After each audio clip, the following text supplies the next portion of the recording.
Já assistiu algum filme que você conseguiu decifrar tudo o que ia acontecer por causa de uma cena específica? Isso realmente acontece através de uma técnica narrativa que te dá pistas do que vai acontecer. Pode ser uma imagem, uma fala ou até uma referência aleatória. Se você quiser ser o detetive do cinema, vem comigo porque eu vou te contar como tudo isso funciona.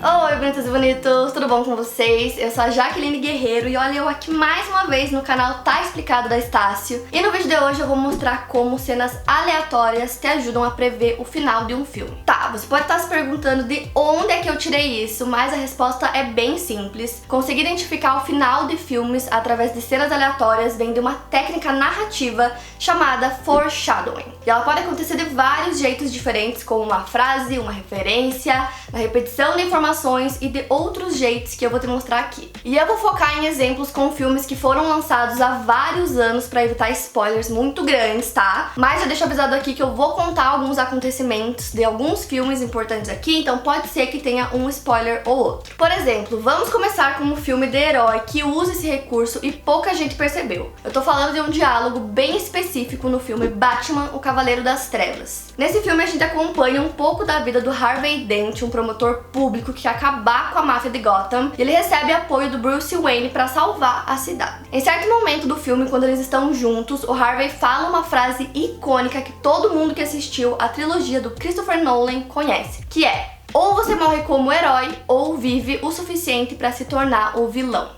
Ao longo do filme, o Harvey vira o símbolo de esperança de Gotham, mas também se transforma no vilão duas caras, assim como nos quadrinhos. E aí, num confronto com o Batman, o personagem morre, mas sabendo que o Harvey Dent é esse ícone de esperança, o próprio Cavaleiro das Trevas pede para que o comissário Gordon coloque a culpa dessa morte no próprio herói, mostrando que o Harvey viveu o suficiente para se tornar o vilão, mas morreu como um herói graças ao Batman. É uma simples frase no meio do filme que simplesmente resumiu exatamente o que aconteceu no final. Vocês estão entendendo onde eu quero chegar, né? Então aproveita para se inscrever aqui no canal e fica aqui comigo, porque o próximo exemplo não é um só, são vários. Sim, eu tô falando de Matrix, que entra nessa jogada toda de dicas, mas através de diálogos que parecem super aleatórios, só que funcionam como previsões do que vai acontecer no filme. No começo do filme, um cliente do Neo o chama de Jesus Cristo. E adivinha o que acontece no final? O Neo morre e ressuscita, assim como Jesus. Esse mesmo cliente diz que o Neo precisa desplugar, então no decorrer do filme a gente vê que ele se despluga da Matrix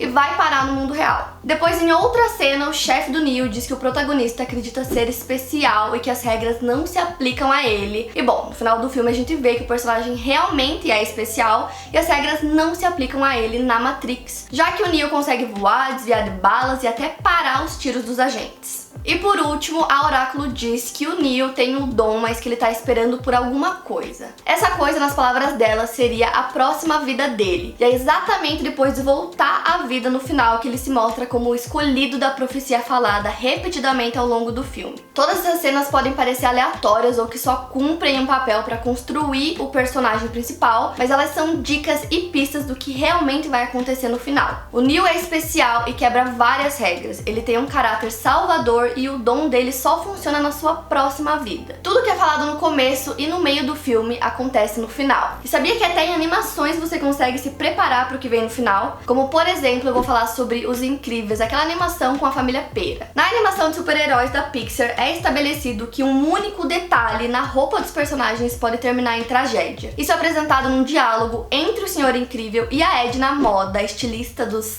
heróis que faz todos aqueles trajes deles. E quando eles se encontram, o protagonista pede para que ela faça um novo traje para ele, mas com um detalhe: a capa. Nada de capa. Só que ela se recusa e relembra vários casos de heróis que perderam a vida porque a capa deles enroscou em um míssil ou foi sugada pela turbina de um avião. Então assim o protagonista ganha um novo traje, mas sem a capa. E adivinha o que acontece no final do filme? Quando o Senhor Incrível enfrenta o vilão Síndrome, a capa tem um papel fundamental no resultado do confronto, porque a capa do vilão é sugada pela turbina de um avião e ele é derrotado. Essa técnica também funciona através da própria mitologia dos filmes, que te dão exemplo do que já aconteceu estabelece algum tipo de ponto crucial pro desenrolar da história. No final, o mesmo fato pré-estabelecido vai se repetir e se você prestar atenção, você vai conseguir decifrar o final. E se você já assistiu Sinais, que é aquele filme de alienígenas do Shyamalan, vai entender isso de um jeito ainda mais legal. E nesse filme, o Mel Gibson interpreta um padre que é pai de um casal e ele também perde a mulher num acidente. No leito de morte, ela começa a falar umas coisas desconexas e começa a pedir para que o irmão do padre, que é interpretado pelo Joaquin Phoenix, para bater forte, por exemplo. Não só isso, a filha do padre também tem algum problema com a água e ela larga um monte de copos pela casa e você passa o filme inteiro sem entender o que os copos de água ou as falas da mulher significam, mas isso fica na sua cara o tempo todo e com tanta repetição você só consegue pensar que isso vai ter alguma ligação com o final. Tem um padre que perdeu a fé na religião depois da morte da mulher, o irmão que era uma promessa do beisebol, um filho que é asmático e a filha que sente um gosto estranho na água. Ah, e também tem sinais de alienígenas. O filme vai insistindo nisso tudo até que no final você descobre o porquê que a mulher fala pro Joaquin Phoenix bater, porquê que o menino é asmático e porquê existe um problema com a água. Quando você assiste pela primeira vez, também vai achar que todas as informações são jogadas só pra construir os personagens, mas o final tá jogado na sua cara o tempo todo. Antes de continuar, se inscreve aqui no canal e me conta se você já conseguiu descobrir o que acontece no final através de alguma cena ou de algum diálogo de um filme. Continuando com o super sucesso dos Vingadores, que te dá pistas através de uma referência a outra mídia. Você tá lá assistindo e entende que o Loki é o vilão e o grupo de heróis não é tão unido assim. E quando para pra pensar, imagina que vai rolar uma porradaria e no final os Vingadores vão ganhar. Afinal, filme de heróis geralmente tem final feliz. Mas o filme dá uma dica muito sutil e indireta do que vai acontecer no final. Na cena em que todos os heróis entram no porta-aviões voador da SHIELD e geral se reúne pela primeira vez, o Tony Stark aparece do nada e começa a fazer várias piadinhas. Nessa cena ele fala que um dos tripulantes estava jogando Galaga, que é um game de 1981 que coloca jogadores para enfrentar uma invasão alienígena. E se você já assistiu o primeiro filme dos Vingadores, sabe que no final é exatamente isso que acontece. Loki abre um portal e um exército alienígena invade Nova York. Pode parecer que não tem nada a ver, que é uma coincidência ou que eu tô aqui brincando de detetive.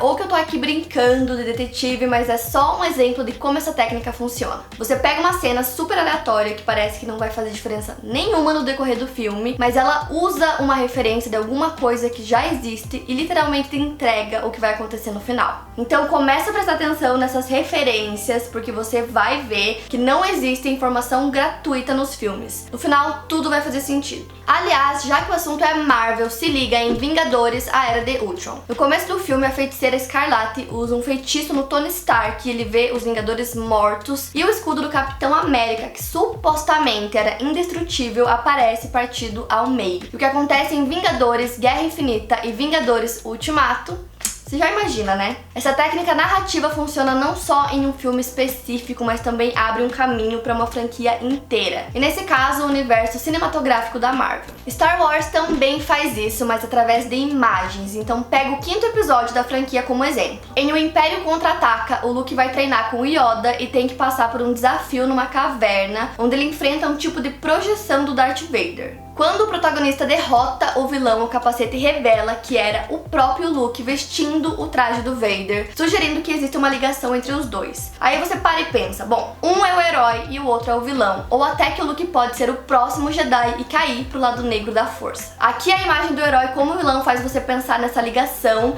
e que o destino final do filme só pode ser sobre isso. E de fato o final revela essa ligação em uma das maiores reviravoltas da história do cinema. Mais recentemente, em Os Últimos Jedi, a franquia também explora essa técnica toda através de imagens da Rey e do Kylo Ren. Em certo momento do filme, a Rey treina com o sabre do Luke em uma pedra. Ela faz alguns movimentos de ataque até que parta a pedra ao meio e até aí tudo certo, ela tá lá treinando e é só isso. Mas lá no final, o Kylo Ren enfrenta o Luke no clímax total do filme, e se você reparar bem, o vilão faz os mesmos movimentos que a Rey já tinha feito nessa cena com a pedra. Esse paralelo serve para mostrar não só que uma luta importante ia acontecer no final, ou para construir a imagem de que a Rey tá se fortalecendo, mas também reforça a ligação entre a Rey e o Kylo Ren. Ela é atraída pelo lado negro, mas ela resiste, enquanto ele é atraído pela luz, mas também resiste. Ah, sem falar que partir a pedra ao meio também tem uma ligação com o Snoke, que é partido ao meio pelo mesmo sabre de luz momentos depois. O próprio sabre de luz é partido ao meio e a vice-almirante Rhodo parte uma nave ao meio também. E pra fechar, eu vou te dar mais alguns exemplos de como o tal do foreshadowing tá em um monte de filmes por aí. Já assistiu Constantine? O filme sobre o caçador de demônios com o Keanu Reeves tem uma fala que explica o final. Ela aparece quando o Papa Midnight fala pro protagonista que um dia o diabo em pessoa ia coletar a alma do Constantine. E adivinha o que acontece no final? Já em X-Men Primeira Classe, o jovem Magneto atira uma moeda bem no centro da cabeça de uma foto de um vilão. Já no final do filme, com o Magneto adulto, o personagem faz a mesma coisa, mas não numa foto, a moeda vai de fato na cabeça do vilão. Então é uma previsão bem sutil, mas que realmente acontece. E se você gosta de ficar de olho nas pistas que os filmes dão, se liga nos Infiltrados. Aquele filme do Scorsese com Leonardo DiCaprio, Matt Damon e Jack Nicholson. Em todas as cenas que um personagem morre, você vê uma letra X em algum canto do cenário que pode passar despercebido, mas o diretor abusou desse recurso pra você entender que naquela hora, em algum momento, alguém vai morrer. E aí, tá explicado? Se você parar pra prestar atenção em referências, diálogos e até padrões visuais de algumas cenas, vai começar a ver algumas pistas do que pode acontecer no final. É claro que você não precisa tentar analisar tudo de uma vez, senão vai acabar com a sua experiência nos filmes, mas pega filmes que você já assistiu e tenta encontrar algum padrão ou alguma informação que parece ser completamente aleatória, que você entende que o final tá quase sempre no começo ou no meio dos filmes. E aí, gostou do vídeo?